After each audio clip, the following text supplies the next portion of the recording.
नमस्कार दोस्तों middle east में जो वॉर है वो रुकने के बजाय और तेजी से स्प्रेड हो रहा है। आप सब जानते हैं कि जब भी ईरान के साथ कोई युद्ध होता है तो उसके जो प्रॉक्सीज हैं, चाहे वो हौतीज हैं, हिजबुल्ला हैं, वो भी सिनारियो में आ जाते हैं। और फाइनली आप देख सकते हो आज सुबह हिजबुल्ला ने अटैक लॉन्च किया इजराइल के खिलाफ और उसके जवाबी कार्रवाई ने इजराइल ने बहुत सारे बॉम्ब बरसाए हैं लेबनान के ऊपर। आप देख सकते हो खबर, Israel strikes Lebanon following Hezbollah attacks widening Iran conflict. इसको थोड़ा सा हम डिटेल में देखेंगे कि आखिरकार हिजबुल्ला इस सिनारियो में कहां से आ जाता है, इसका इंपैक्ट क्या होगा, एग्जैक्टली इजराइल ने क्या किया है, हिजबुल्ला चीफ मारे गए हैं नहीं मारे गए, वो सब कुछ मैं आपको बताऊंगा। चलिए आगे बढ़ते हैं, लेकिन उससे पहले आप सबको बता दूं, आप में से जो भी लोग यूपीएससी की तैयारी कर रहे हैं 2027 हो 28 हो, अभी होली डिस्काउंट चल रहा है, 55% का फ्लैट आप ले सकते हो by using this code Ankit live. और ये फोन नंबर है, कोई भी डाउट है प्रॉब्लम है इस पर कॉल करिए, मेरी टीम आपको अच्छे से गाइड कर देगी। चलिए शुरुआत करते हैं। सबसे पहले देखते हैं कि आज एग्जैक्टली हुआ क्या है। देखिए आज सुबह सुबह खबर आती है सबसे पहले कि यहां पर लेबनान की तरफ से, अब देखिए लेबनान में क्या है ना, वहां की जो सरकार है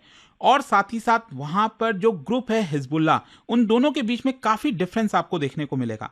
और स्पेशली अगर आप देखोगे तो जो लेबनान का ये वाला पार्ट है ना, ये जो सदर्न साइड है, वहां पर हिजबुल्ला का बड़ा प्रेजेंस देखने को मिलता है। तो जब भी ईरान के साथ कोई कॉन्फ्लिक्ट वगैरह होता है तो हिजबुल्ला जो है, क्योंकि वो ईरान को सपोर्ट करता है, वो वहां से जो है मिसाइल लॉन्च करता रहता है। आपको याद होगा अगर 2024 में ये जो पूरा वॉर चल रहा था इसराइल और गाजा के बीच में, तो एक तरह से जो नदन वाला फ्रंट है, इसराइल का जो पूरा नदन पार्ट है, वो भी काफी ज्यादा ओपन हो गया था और काफी लंबी लड़ाई चली थी और फाइनली यहां पर सीज फायर भी हुआ था। और इसी को देखते हुए यहां पर अब हिजबुल्ला ने आज सुबह सुबह जो है इसराइल के ऊपर रॉकेट्स लॉन्च कर दिए और उसी जवाबी कार्रवाई में इसराइल ने जो है series of heavy air strike किया। और स्पेशली एयर स्ट्राइक की अगर मैं बात करूं तो जो बेरूट वाला अगर आप देखोगे ना रीजन, लेबनान की जो कैपिटल है बेरूट, इसके थोड़ा सा सदन में जो सबब है, थोड़ा आउटर जो पार्ट है जहां पर हिजबुल्ला के सपोर्टर्स हैं, हिजबुल्ला का इंफ्रास्ट्रक्चर है, तो वहां पर जो है इसराइल ने एक्चुअली में बड़े स्तर पर रॉकेट्स लॉन्च किए, एयर स्ट्राइक लॉन्च किया। और यहां पर जो स्ट्राइक्स थे वो काफी इंटेंस था, दर्जनों से ज्यादा एक्सप्लोजन हुआ है जिसकी वजह से कई लोग यहां पर मारे गए हैं। कैजुअलिटीज की अगर हम बात करें तो अभी तक जो बताया जा रहा है लेबनीज हेल्थ अथॉरिटीज के द्वारा, कम से कम 31 लोग मारे गए हैं और 150 से ज्यादा इंजर्ड हैं। मतलब ये संख्या और ज्यादा आपको बढ़ते हुए देखने को मिल सकती है। और कई जो रेसिडेंट्स थे सदर्न सबब में, वो वहां से भागने लग गए, क्योंकि ऑब्वियस सी बात है हिजबुल्ला के अलावा और भी वहां पर कई लोग हैं, जिसकी वजह से उन लोगों को भागना पड़ा गाड़ी से, पैदल। तो अफरा तफरी का जो पूरा वीडियोस वगैरह है वो लगातार इंटरनेट पर शेयर हो रहा था। और टारगेट में अगर आपको बताऊं तो इजरायली मिलिट्री का यह कहना था कि हम हिजबुल्ला के जो फाइटर्स हैं और जो इंफ्रास्ट्रक्चर है उनको टारगेट कर रहे हैं, स्पेशली जो सीनियर हिजबुल्ला फिगर हैं। और यहां पर जो रिपोर्ट सामने आ रही है उसमें बताया जा रहा है कि हिजबुल्ला के जो पार्लियामेंट्री चीफ हैं मोहम्मद राद, वो यहां पर मारे गए इस पूरे स्ट्राइक के अंदर। एंड यहां पर बोला गया कि इजराइल जो है दोनों मिलिट्री और पॉलिटिकल लीडरशिप दोनों ग्रुप्स को टारगेट कर रहा था लेबनान में जो हिजबुल्ला है। अच्छा, यहां पर ये पूरा स्ट्राइक क्यों लॉन्च किया गया इजराइल के द्वारा? जैसा मैंने आपको बताया कि हिजबुल्ला ने आज सुबह सुबह सबसे पहले रॉकेट्स और ड्रोन्स लॉन्च कर दिए इजराइल की तरफ। यहां पर हिजबुल्ला, जैसा मैंने आपको बताया था कि जो ईरान है उसके साथ अलाइन करता है, और यहां पर रॉकेट्स, अनमैन्ड ड्रोन्स, ये सारी चीजें इजराइल का बॉर्डर क्रॉस करते हुए इजराइल के अंदर में आ रही थी। और इसी को देखते हुए इजराइल ने जो है लेबनान के ऊपर या फिर हिजबुल्ला के ऊपर ये अटैक लॉन्च किया। और ये स्ट्राइक्स बेसिकली हिजबुल्ला का यह कहना था कि हम जो सुप्रीम लीडर की हत्या की गई है उसका बदला लेने के लिए कर रहे हैं। यहां पर हिजबुल्ला ने कहा है कि जिस तरह से खमैनी को मारा गया है, इट्स अ प्योर ब्लड, मतलब कि वो ये नहीं सहन कर सकते कि ईरान के सुप्रीम लीडर यहां पर मारे जाएं। So this was the first major attack by Hezbollah on Israel since ceasefire between the two sides in 2024। मतलब 2024 में बड़ा युद्ध हुआ था एक्चुअली हिजबुल्ला और इजराइल के बीच में, और उसके बाद यहां पर सीज फायर हुई थी। उसके बाद से ये सबसे बड़ा आपको अटैक देखने को मिलेगा। इसका ब्रॉडर कॉन्टेक्स्ट भी समझिए। सुप्रीम लीडर ईरान के जो है वो जितने भी शियाइट लोग हैं ना, वो उनको मानते हैं। तो इसी की वजह से क्या है कि जो हिजबुल्ला है वो भी शियाइट ग्रुप है और वो यहां पर चाहता था कि इसका बदला लिया जाए। अच्छा, ये इतना मैटर क्यों करता है ये भी समझिए। हिजबुल्ला के रोल को समझिए। जैसा मैंने आपको बताया कि Hezbollah is a powerful Shiite militia, political force है लेबनान के अंदर, मतलब चुनाव भी लड़ता है। और यहां पर अगर आप देखोगे तो कई जो वेस्टर्न कंट्रीज हैं और जो इजराइल है, उन्होंने ऑलरेडी हिजबुल्ला को टेररिस्ट ऑर्गेनाइजेशन डिक्लेयर कर रखे हैं। अच्छा, हिजबुल्ला का थोड़ा सा बैकग्राउंड भी देख लीजिए। हिजबुल्ला बेसिकली अगर आप देखोगे तो 1982 में बनाया गया था, फॉर्म हुआ था, और इसका क्लोज रिलेशन हमेशा से ईरान के साथ रहा है। ईरान क्या करता है, हिजबुल्ला को काफी सारा वेपन्स वगैरह सप्लाई करता रहता है। तो it has a large militia and political wing जो कि कई सालों से इजराइल से युद्ध कर रहा है।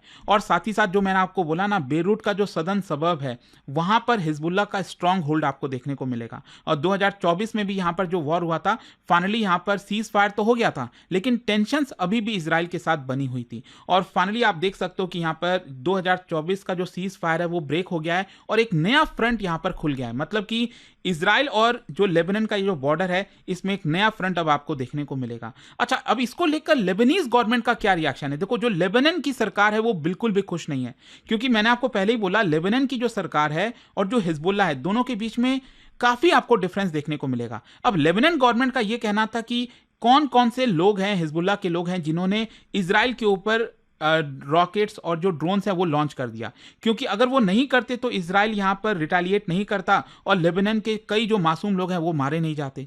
तो ये भी प्रॉब्लम है और इसीलिए लेबनान की सरकार कह रही है कि हम उन लोगों को आइडेंटिफाई करेंगे, देखेंगे जिन्होंने ये एक्शन लिया है, जिस तरह से ये लॉन्च किया है, और इसकी वजह से लेबनान भी अब इस पूरे वॉर के अंदर, इस पूरे चपेट में आपको देखने को मिलेगा। So that is also one thing कि यहां पर क्या होता है कि मिडिल ईस्ट में वॉर चल रहा है, एक छोटा सा देश है, वो आपका अभी तक वॉर से अफेक्ट नहीं था, अब अचानक से इस पर्टिकुलर इशू की वजह से वो भी इसकी वजह से काफी अफेक्ट होगा। वहां के लोग भी जो हैं वो अब डरे हुए रहेंगे कि कभी भी मिसाइल आ सकता है। तो ये सारी प्रॉब्लम्स आपको देखने को मिलेगी।